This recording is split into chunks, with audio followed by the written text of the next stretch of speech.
सफर की खुशी, एक पतंग की कहानी। हरी भरी पहाड़ियों और सरसराते पेड़ों के बीच बसे एक छोटे से गांव में हर साल पतंग दौड़ का आयोजन होता था।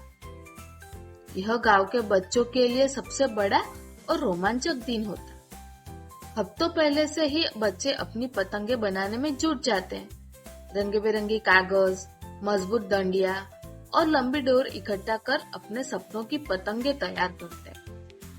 दौड़ के दिन आसमान रंगी बिरंगी पतंगों से भर जाता, जैसे किसी कलाकार ने अपनी कल्पना से उसे सजा दिया हो। इन्हीं बच्चों में आरव भी था, एक शांत और विचारशील लड़का जो अपनी सादगी और धैर्य के लिए जाना जाता था। जहाँ बाकी बच्चे चमकदार डिजाइन और लहराते पूंछों वाली पतंग बना रहे थे, वही आरव बड़ी लगन से अपनी एक साधारण मगर मजबूत पतंग तैयार कर रहा था। उसकी पतंग हीरे के आकार की थी। किनारे पर लाल रंग की हल्की पट्टी थी, बहुत आकर्षक नहीं पर सशक्त, ठीक वैसे ही जैसे आरव का स्वभाव। दौड़ के दिन पूरा गांव उमंग से भर गया। बच्चे अपने पतंगों को गर्व से पकड़े मैदान में इकट्ठा हुए। किसी की पतंग चिड़िया जैसी थी तो किसी की तारे जैसी। कुछ पर रंगे बिरंगे डिजाइन बने थे। मैदान के किनारे गांव के बड़े बुजुर्ग और माता पिता खड़े होकर बच्चों का उत्साह बढ़ा रहे थे। सीटी बजते ही पतंग आसमान में लहराने लगी। कुछ तेजी से ऊपर उठी तो कुछ हवा में नाचती रही। चारों ओर खुशियों की आवाजें गूंजने लगी। आरव भी मैदान के किनारे खड़ा अपनी पतंग उड़ाने में मग्न था।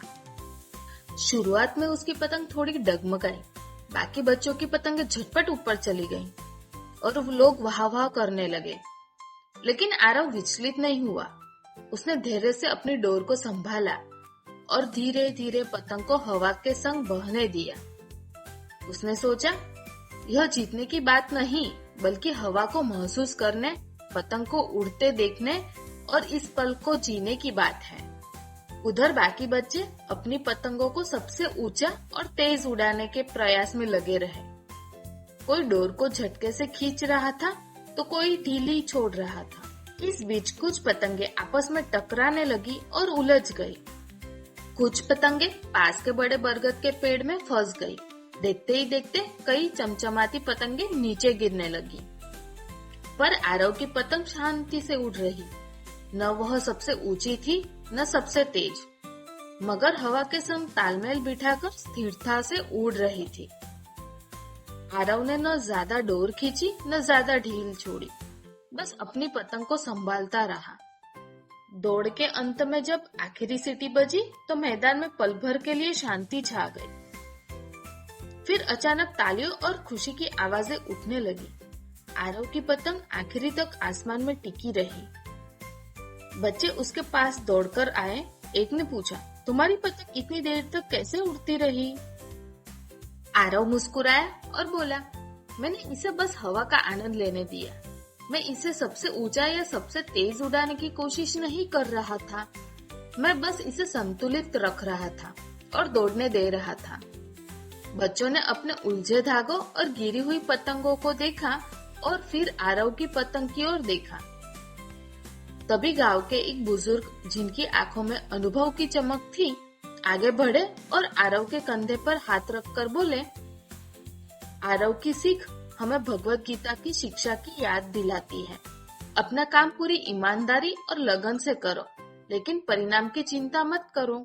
असली खुशी सफर में है, न कि सिर्फ जीतने में। सूरज धीरे धीरे पहाड़ियों के पीछे छिपने लगा और आकाश सुनहरे और गुलाबी रंगों में रंग गया। आरव अपनी पतंग हाथ में लिए घर की ओर चला। उसके दिल में शांति और संतोष था। उसने कोई दौड़ नहीं जीती थी, मगर उसने कुछ और बड़ा हासिल किया था। उसने हवा के संग बहकर सफर का आनंद लिया और सच्ची खुशी पाई। आरव की कहानी हमें भगवत गीता का संदेश देती है।